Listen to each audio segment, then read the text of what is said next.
Hello everyone, কেমন আছো তোমরা? আমি এসে গেছি আবার একটি নতুন ভিডিও নিয়ে। আজকে ভিডিওতে আমি আলোচনা করব ডু আর ডাজ এর ব্যবহার।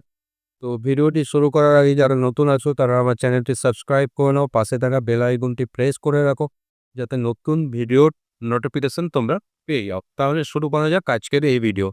আজকের ভিডিওর টপিক হচ্ছে use of do and does. এই ডু এবং ডাজ কোথায় ব্যবহার করব, আমরা কখন ব্যবহার করব?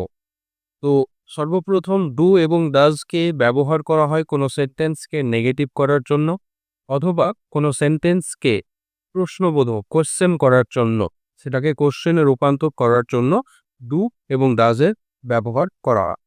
সর্বপ্রথম আমাদেরকে এটা জানতে হবে যে আমরা যখন কোনো সেন্টেন্সকে নেগেটিভ করি তাহলে আমাদেরকে একটা নট লাগাতে হয়, এবং সেই নট লাগানোর জন্য আমাদেরকে সেই সেন্টেন্সে একটা অবজেক্টিভ ভার্ব যে কোনো সেটা থাকতেই হবে।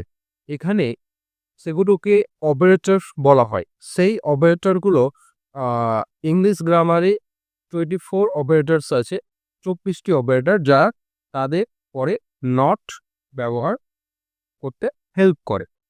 তো আমরা যখন কোনো সেন্টেন্সকে নেগেটিভ করব তখন একটা নটের ব্যবহার করব, এবং সেই নটের আগে একটা অপারেটর লাগবে। তো আমাদের কথা তো মূল কথা হচ্ছে যে আমরা যখন প্রেজেন্ট ইনডিফিনিট টেন্স থাকি তখন সেই প্রেজেন্ট ইনডিফিনিট টেন্সে কিন্তু সেই অপারেটর থাকে না। সেই সময়তেই এই নট ব্যবহার করার জন্য ডুয়ের ব্যবহার লাগে, ডুয়ের প্রয়োজন হয়।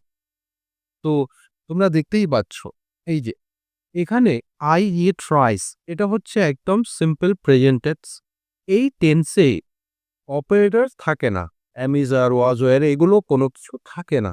তো নট সবসময় তার সামনে একটা অপারেটর লাগবে। তো এখানে নট লাগানোর জন্য আমরা ডু এর ব্যবহার করব।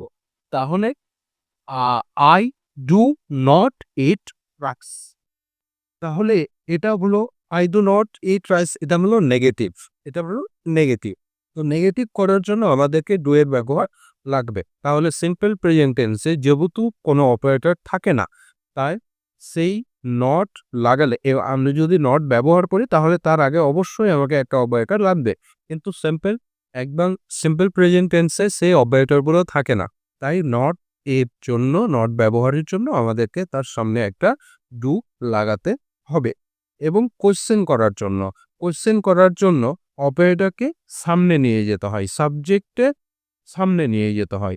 তো সিম্পল প্রেজেন্ট টেন্সে যেহেতু অপারেটর থাকে না, তাই সেই ক্ষেত্রে আমাদেরকে ডু এর হেল্প নিতে হয়, এবং সেই ডুকে সামনে নিয়ে গিয়ে, সাবজেক্টের সামনে নিয়ে গিয়ে সেটাকে কোশ্চেনে রূপান্তরিত করা হয়। ডু ব্যবহার করা হয় সিম্পল প্রেজেন্ট টেন্সে নেগেটিভ করার জন্য, অথবা সেটাকে কোশ্চেন করার জন্য, সেই সেন্টেন্সটাকে কোশ্চেনে রূপান্তরিত করার জন্য আমাদেরকে ডু এর ব্যবহার করতে হয়। এটা হলো ডু এর ব্যবহার। তাহলে আমরা দেখতেই পেলাম যে কোনো সেন্টেন্সকে যদি নেগেটিভ করি তাহলে সেখানে একটা নট লাগাতে হবে, আর সেই নটের আগে একটা অপারেটর লাগে। যেহেতু সিম্পল প্রেজেন্ট টেন্সে অপারেটর থাকে না, তাই সেই ক্ষেত্রে নেগেটিভ করার জন্য আমাদেরকে ডু এর ব্যবহার প্রয়োজন হয়, এবং সেটাকে ইন্টারোগেটিভ করার জন্য, কোয়েশ্চেন করার জন্য আমাদেরকে ডু এর ব্যবহার লাগবে। এবার হচ্ছে ডাজের ব্যবহার। আমরা এবার ডালসটা কেন ব্যবহার হয়, ডালসটা কখন ব্যবহার হবে? সিম্পল প্রেজেন্ট টেন্সে আমরা ডু যেভাবে ব্যবহার করি সেভাবেই ডাজ ব্যবহার করব। শুধুমাত্র এখানে পার্থক্য হচ্ছে এটাই যে সিম্পল প্রেজেন্ট টেন্সে সাবজেক্টটা, যে কর্তা, সেই সাবজেক্টটা যদি থার্ড পারসন সিঙ্গুলার হয় তাহলে আমরা জানি যে সিম্পল প্রেজেন্ট টেন্সে ভার্বের সাথে এস অথবা ইএস লাগাতে হয়। তো সেই ক্ষেত্রে কি হয়, আমাদেরকে এই ডু এর সাথেই ডুটাকে ডাজ করতে হয়, কারণ এই যে কর্তা তার হচ্ছে থার্ড পারসন সিঙ্গুলার, তাই ভার্বের সাথে এস হয়েছে। এই এসটাই আমাদেরকে ডু এর সাথে যুক্ত করতে হয়, এবং সেই ভার্বটাকে 1 নম্বরে নিয়ে আসতে হয় প্রপার ফর্মে। এবং সেই ভার্বের এসটা মানে ডাসের সাথে চলে আসার পর সেই ভার্বটা তে আর এস যুক্ত করতে হয় না। একই নিয়ম, একই সবকিছু, শুধুমাত্র এখানে কর্তা বা সাবজেক্ট থার্ড পারসন সিঙ্গুলার হওয়ার কারণে ভার্বের সাথে একটা এস অথবা ইএস যুক্ত থাকে। সেই এস অথবা ইএস এর কারণে আমাদেরকে ডাজ ব্যবহার করতে হয় এবং সেই ভার্ব থেকে এস অথবা ইএসটা আমাদেরকে উঠিয়ে দিতে হয়। এইটুকুই পার্থক্য। একই ক্ষেত্রে এই যে হি ডাজ নট ইট থেকে এসটা উঠে যাবে, রাইস মানে সে খাবার খান না, এটা হয়ে গেল নেগেটিভ সেন্স। তারপরে question, does he eat rice, সে কি খাবার খায়, এখানে হবে একটা কোশ্চেন মার্ক।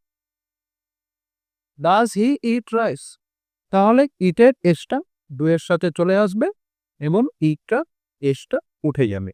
এইভাবে ডাজে ব্যবহার করা হয়।